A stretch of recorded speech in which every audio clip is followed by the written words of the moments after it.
ఈరోజు కడప మహానాడు కార్యక్రమంలో సంతాప సభ తీర్మానము ఏర్పాటు చేయాలని గౌరవనీయులు పెద్దలు మన ముఖ్యమంత్రి నారా చంద్రబాబు నాయుడు గారు, లోకేష్ బాబు గారు, వేదిక మీద పెద్దలందరికీ హృదయపూర్వక నమస్కారం తెలియజేస్తూ, ఈ తీర్మానం ప్రతి ఒక్కరికి తెలుసు.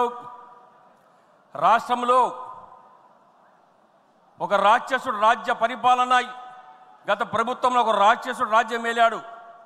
పొరపాటున ఓటు వేసి తప్పు చేసినామని చెప్పేసి చంపలేయించుకునే పరిస్థితి వచ్చినప్పుడు కానీ ప్రజలందరూ కూడా గమనించారు, ఇటువంటి దుర్మార్గునిగా మేము ఓటు వేసింది.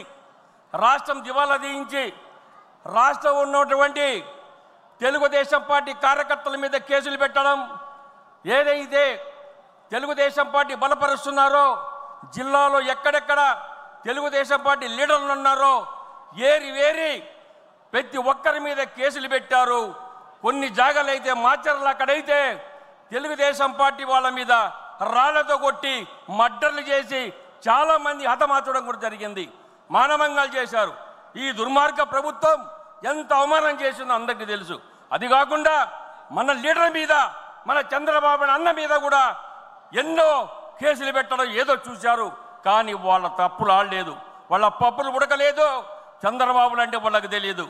చంద్రబాబు నాయుడు నిదానం ఆలోచించి చేస్తాడు. నీ మాది తొందరపడి పనిచేసే వ్యక్తి కాదు.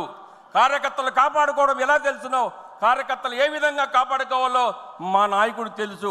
మీలాంటి వారి దుర్మార్గులు ఈ రాష్ట్రంలో ఒక రాక్షసుడు రాజ్యం వెళ్ళాడంటే ప్రతి ఒక్కరు కూడా బాధపడినారు. నేను అడుగుతున్నా, అయ్యా జగన్మోహన్ రెడ్డి, మా తెలుగుదేశం పార్టీ కార్యకర్తలు ఏం తప్పు చేశారు? మా తెలుగుదేశం పార్టీ వాళ్ళు తెలుగుదేశం పార్టీ కాపాడనీక మళ్ళా చంద్రబాబు నాయుడు ముఖ్యమంత్రి చేసేదానికి మేమందరం కష్టపడి చేస్తున్నామా? అంతే తప్ప ఈరోజు మీరు మా మీద కక్ష సాధింపు చేయడం మంచి పద్ధతి అని అడిగిన వారిని అడిగినట్టుగా కేసులు పెట్టి చాలా ఇబ్బంది పెట్టారు.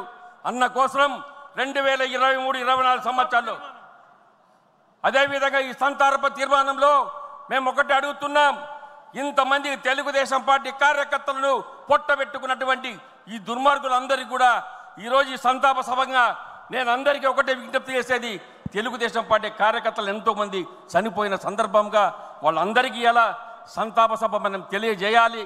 తప్పకుండా వాళ్ళకు నివాళులు అర్పించాలి.